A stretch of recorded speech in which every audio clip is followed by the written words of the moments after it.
Good morning students. I hope you all are fine at your homes, and today in this session we will talk about basics of punctuation. Students punctuation बहुत ही important होता है क्योंकि आप जब भी कोई language use करते हैं तो अपनी लैंग्वेज को प्रेजेंटेबल बनाने के लिए और अननेसेसरीली मिस्टेक्स को अवॉइड करने के लिए पंक्चुएशन की नॉलेज होना बहुत ज़रूरी है. तो punctuations are basically a set of rules. कुछ छोटे छोटे रूल्स होते हैं जिनका ध्यान रख के आप लैंग्वेज का यूज़ करते समय जो मिस्टेक्स होती हैं उनको अवॉइड कर सकते हैं. तो आज के सेशन में हम छोटे छोटे 5 रूल्स डिस्कस करेंगे. बहुत ही इजी रूल्स होंगे स्टूडेंट्स, और हम ज़्यादा टेक्निकल बातें नहीं करेंगे, तो आप बहुत ही आसानी से सीख जाएंगे. ठीक है, तो चलिए स्टार्ट करते हैं पंक्चुएशन. देखिए students, rule number 1, first letter of first word in a sentence is capital. क्या मीनिंग हुआ इसका? देखिए, जब भी आप कोई सेंटेंस लिखते हैं, ठीक है, जैसे एक छोटा सा सेंटेंस यहाँ पे लिखा गया है, तो बच्चों जब आप सेंटेंस लिखते हैं तो सेंटेंस का जो पहला वर्ड होता है, फर्स्ट वर्ड होता है, उसका पहला लेटर हमेशा क्या रखा जाता है? कैपिटल. ठीक है, तो देखिए, cat is dancing. Cat dance कर रही है. अब इस सेंटेंस के अंदर बच्चों क्या मिस्टेक है? ठीक है, मिस्टेक ये है कि जो फर्स्ट वर्ड है हमारा कैट, कैट का सी क्या आना चाहिए था? कैपिटल. तो देखिए, हमने अपनी मिस्टेक को करेक्ट किया है और सी को क्या कर दिया है? कैपिटल. Cat is dancing. ठीक है, तो ये वाला जो रेड कलर में सेंटेंस है ये करेक्ट है, और जो ब्लू कलर में सेंटेंस है वो रॉन्ग है. और मिस्टेक क्या है यहाँ पे? C is small. Right. First letter of first word in a sentence is capital. Clear है आपको? जब भी आप कोई सेंटेंस लिखें तो सेंटेंस का जो भी फर्स्ट वर्ड होगा उसका फर्स्ट लेटर हमेशा क्या बनाया जाता है? कैपिटल. क्लियर है? Now let's move to rule number 2. Every sentence ends with a full stop.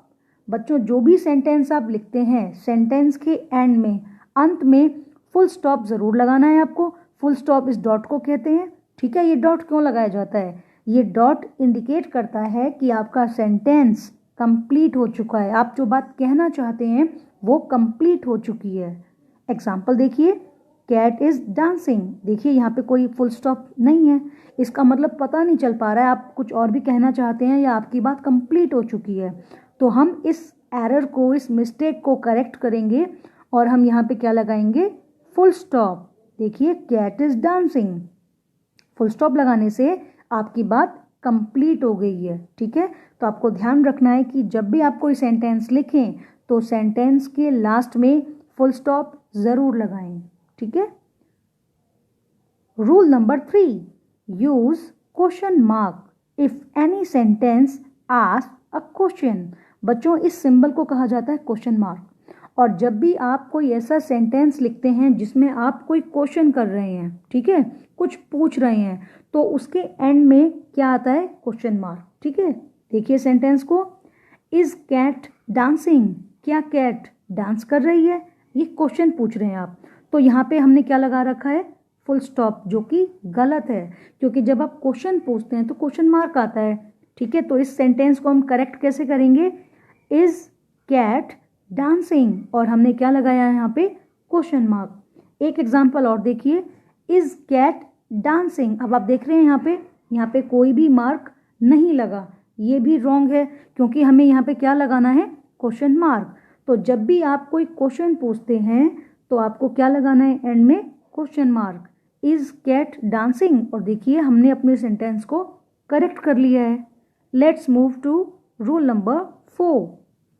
Letter I is always written in capital. बच्चों, लेटर आई के बारे में हमने प्रोनाउन में भी डिस्कस किया है. ठीक है, आई, यू, वी, दे, ये सब हमने पढ़ा है प्रोनाउन में.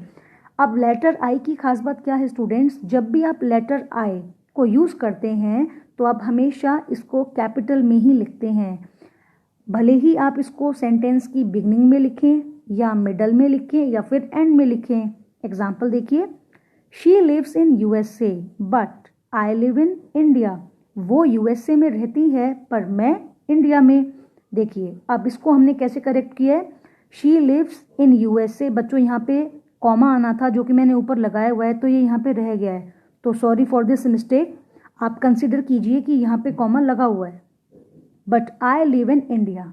अब स्टूडेंट्स हमने यहाँ पे क्या किया है, हमने इस स्मॉल आई को कैपिटल आई किया है। ये रूल है स्टूडेंट्स कि जब भी आप आई को यूज़ करें तो हमेशा कैपिटल आएगा, भले ही वो सेंटेंस के बीच में हो, अंत में हो या बिगनिंग में हो, right. Letter I is always written in capital. Rule number 5, use capital letters for names of persons and famous places. Students जब भी आप किसी बच्चे का नाम लिखें, किसी पर्सन का नाम लिखें, तो उनके नाम के जो लेटर्स होते हैं, फर्स्ट लेटर, वो कैसे आते हैं, कैपिटल। या फिर अगर आप किसी फेमस मॉन्यूमेंट, फेमस प्लेस का नाम लिखें तो भी उनका पहला लेटर कैपिटल आता है। एग्जाम्पल देखिए, she and Radha are friends, वह और राधा मित्र हैं। देखिए शी तो ठीक है, एस कैपिटल है, बट राधा तो किसी गर्ल का नाम है, ठीक है, तो फिर राधा का आर क्या आएगा, कैपिटल, ठीक है। ऐसे ही we are going to visit Taj Mahal, हम ताजमहल घूमने जा रहे हैं, तो ताजमहल एक फेमस मॉन्यूमेंट है, ठीक है, तो फिर टी क्या आएगा, कैपिटल, एम क्या आएगा, कैपिटल। देखा आपने। इसी तरह से अगर आप गंगा रिवर की बात करें तो गंगा, जी कैपिटल। महात्मा गांधी के बारे में अगर आप कुछ लिख रहे हैं तो एम और जी कैपिटल। तो जब भी आप किसी पर्सन की बात करें, किसी फेमस मॉन्यूमेंट, प्लेस की बात करें, तो उनका जो फर्स्ट लेटर होगा वो कैपिटल आएगा। तो हमने क्या क्या सीखा स्टूडेंट्स आज, एक बार रिकॉल करते हैं, रिकैप्चुलेट कर लेते हैं जल्दी से। फर्स्ट रूल हमने सीखा कि जब भी हम एक सेंटेंस लिखते हैं तो सेंटेंस का फर्स्ट वर्ड का फर्स्ट लेटर कैपिटल आता है। उसके बाद हमने सीखा कि सेंटेंस को हमेशा कंप्लीट करना चाहिए, यानी कि सेंटेंस को इस तरह से खाली नहीं छोड़ना है। अपनी बात पूरी हो गई है इस बात को बताने के लिए हमें फुल स्टॉप ज़रूर लगाना है सेंटेंस के एंड में। अगर हमारे सेंटेंस में कोई क्वेश्चन पूछा जा रहा है तो हम क्वेश्चन मार्क लगाएंगे एंड में। अगर हम लेटर आई का यूज़ करते हैं तो हमेशा हम कैपिटल आई यूज़ करेंगे, स्मॉल आई हम कहीं पर भी नहीं लिखेंगे। And the last one is, जब भी हम किसी पर्सन का नाम लिखें, किसी फेमस प्लेस का नाम लिखें, तो हम उनका फर्स्ट लेटर कैपिटल यूज़ करेंगे, ठीक है स्टूडेंट्स। तो आज के सेशन में हमने डिस्कस किए पंक्चुएशन के बहुत ही बेसिक रूल्स, और अगर आप इनका ध्यान रखेंगे तो आप डेफिनेटली देखेंगे स्टूडेंट्स कि आपकी जो लैंग्वेज होगी वो प्रेजेंटेबल बनेगी और इफ़ेक्टिव बनेगी, ठीक है। तो आई होप आज के सेशन में आपको पंक्चुएशन के बेसिक्स क्लियर हो गए होंगे। कोई डाउट है तो आप डेफिनेटली मुझसे पूछ सकते हैं students. Thank you and have a nice day.